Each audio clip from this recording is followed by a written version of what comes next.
का स्वागत वंदन अभिनंदन करती हूँ। एक बहुत प्यारे से कचरा गीत के साथ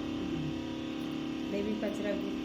हमारी पूनम बहन सुनाने जा रही हूँ। आप सबको कैसा लगेगा कमेंट कीजिएगा और फुल आवाज के साथ सपोर्ट कीजिएगा। गीत कैसा लगा कमेंट कीजिएगा। कमेंट में जय माता दी जरूर लिखिएगा। गाना है कुंवर मैया जो हिला डगरिया हो भवानी मैया ना हो भवानी मैया ना कबहू ले लुना खबरिया हो भवानी मैया ना कबहू ले लुना खबरिया हो भवानी मैया ना कुंवर मैया जो हिला डगरिया हो भवानी मैया ना हो भवानी मैया ना कबहू ले लुना खबरिया हो भवानी मैया ना सांझवा सबेरवा जो ही दीना दोपहरिया हो भवानी मैया ना हो भवानी मैया ना अब तो फेर नजरिया हो भवानी मैया ना अब तो फेरी नजरिया हो भवानी मैया ना चैत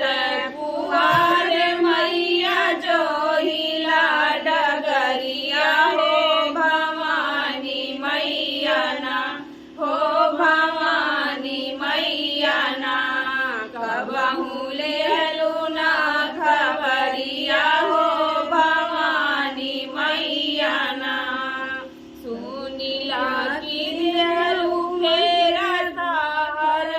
नगरिया हो भवानी मैया ना हो भवानी मैया ना तारा हमर बखरिया हो भवानी मैया ना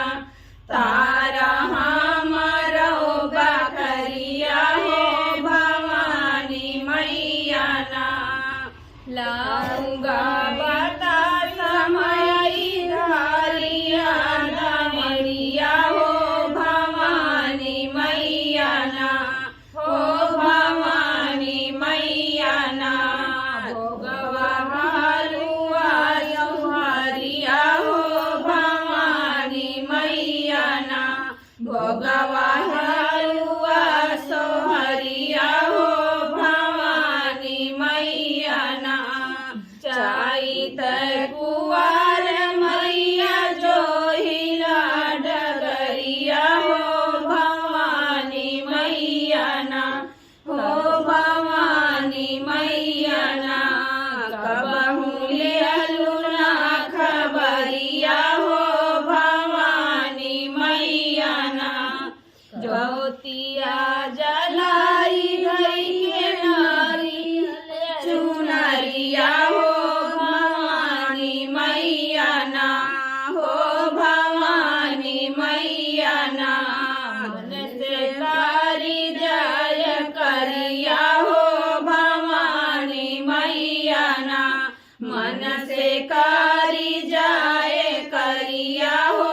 भवानी मैया ना चैत कुंवर मैया जो हिला डगरिया हो भवानी मैया ना हो भवानी मैया ना कबहू ले लुना खबरिया हो भवानी मैया ना कबहू ले लुना